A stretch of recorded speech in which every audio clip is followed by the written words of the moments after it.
Hey guys, hey, I want to take a moment and tell you a little bit more about the grazing school we have coming up. It's going to be September 12th and 13th. Now Dale Strickler is going to have a grazing school. He'll talk more about cattle, about grazing, cover crops and soil health.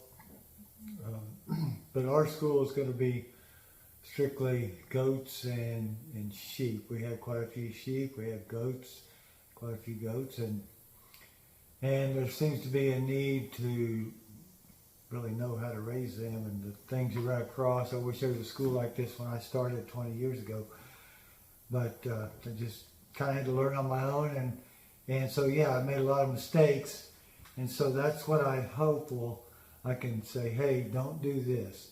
I did it this way. And now this is what we do. It'll save you, probably thousands of dollars, honestly, if you come and even if you just write down what not to do. We're going to try to straighten out the learning curve, because the learning curve with goats and with sheep is pretty steep and can be pretty costly. And so, that's my hope. Quite honestly, I was thinking this morning, I probably fulfilled about every dream I ever had. I could list them off for you, but I'll just say, when I was young, I wanted to farm and raise livestock, and here we are. And every time in between, I had a dream of cowboying in the mountains, and I did it. And on and on and on. But now, what I found out as I've gotten older, and maybe everybody thinks this as they get older, my dream is to help other people with their dream, to get to their dream, to reach their dream. If you've got a dream of maybe being, raising livestock, just doing that full time, maybe you've got a job you don't care for in town or something else, or you just want extra income, that's your dream, I would love to help you, really.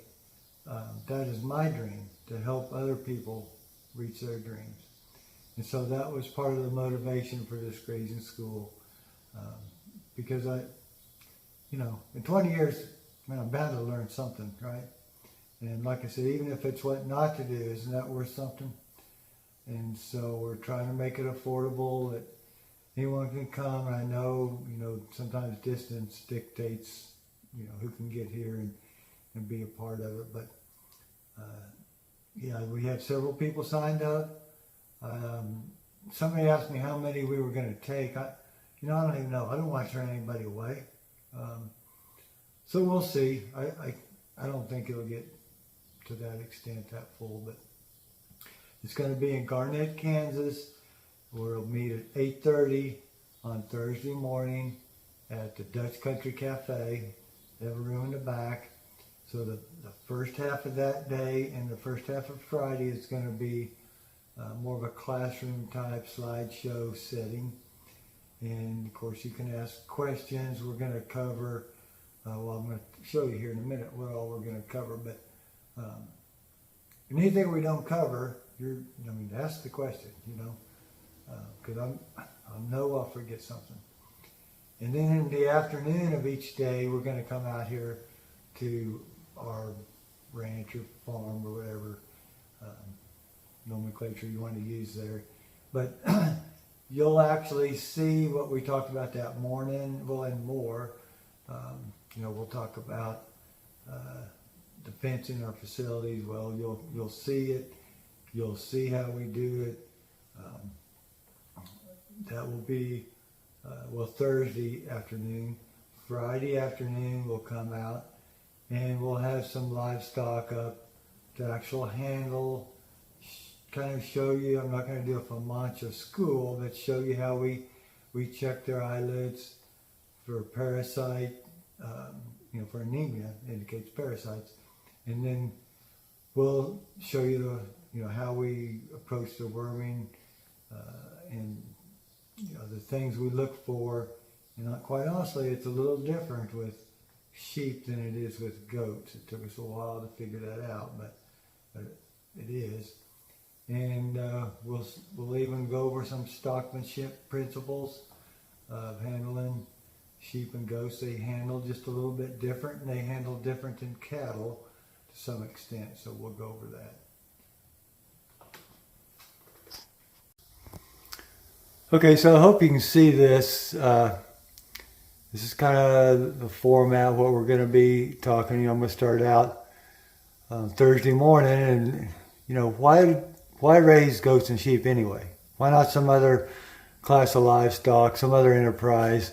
What is it about goats and sheep that made me want to start raising them, and might make you interested in raising them? And then we're going to look at the 5 ingredients of profitable goat and sheep businesses. I don't know if that's all inclusive 5, but these 5 are very important, and I can't really think of any others. Number 1, we're going to talk about have effective and economical fencing. That's the main thing. You got to keep them in. It's got to be economical. You just can't afford to go putting up woven wire fence all over your place, and quite honestly, sometimes that's not very effective. Then I want to talk about, you need to have access to land.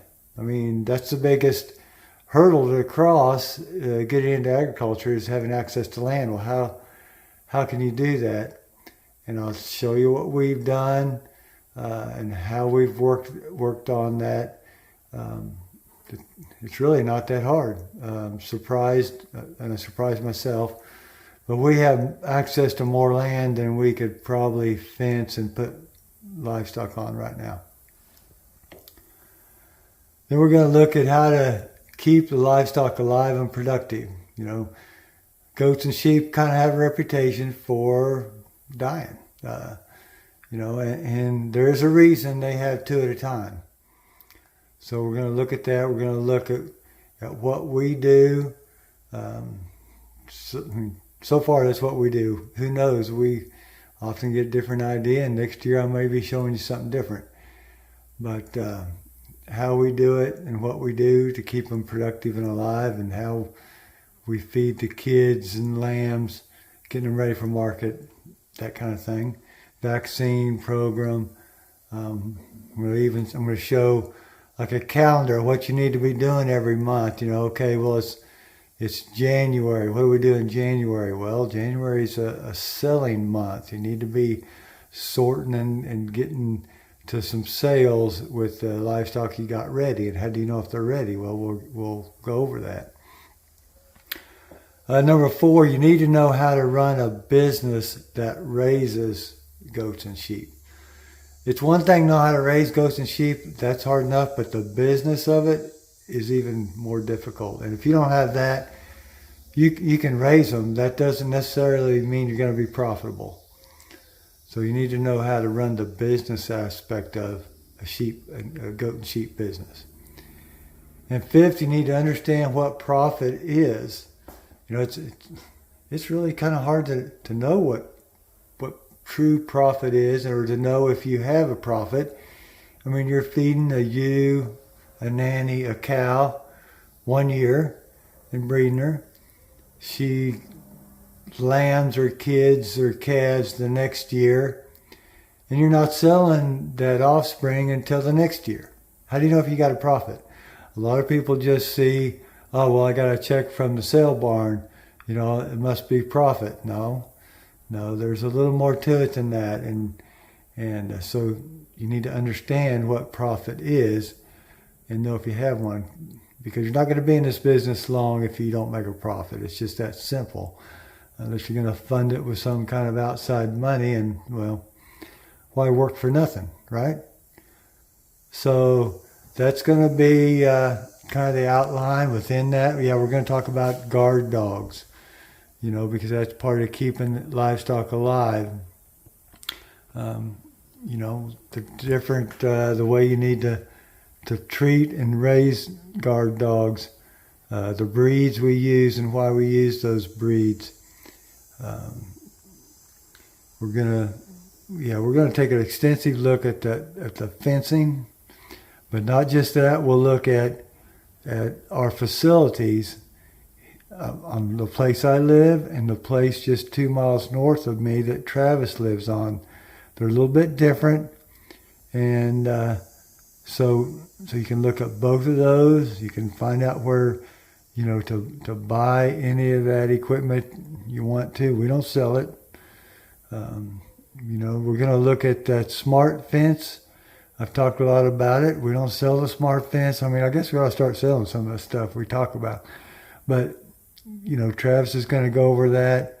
And, I mean, he's got it down to science and how we put up the 2-wire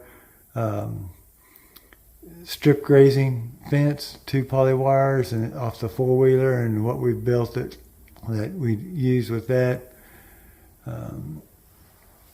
That's all. The access to land. We have sheep and goats on other people's land that other people have the cattle there, but they want weed and brush control.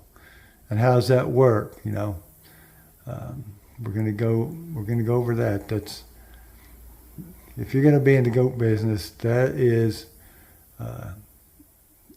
gonna help you immensely. And sure, we'll go over the vaccines we use. On the running the business and understanding profit, I've got some spreadsheets that you can get copies of that you can use for your own operation and keep track. And if you don't keep track of it, you can't measure it. So how do we do that? And that's kind of in a nutshell, I guess, what we're going to be talking about and seeing. I told you we're going to have some animals up to actually put our hands on and to do some stockmanship with, to show you, sheep especially are a little bit different to work with. And so, in a nutshell, hey, that's the goat and sheep grazing and management school. And hope you can make it. Hope you come to Dale's school, because he's the foundation. What he teaches in that school is the foundation of how we've grown our business just on some of the same acres, because we have so much forage.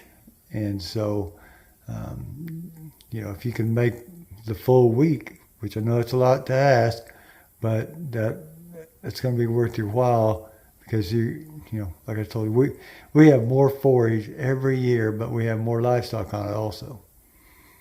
So hey, hope to see you guys. I'll keep you posted. Bye now.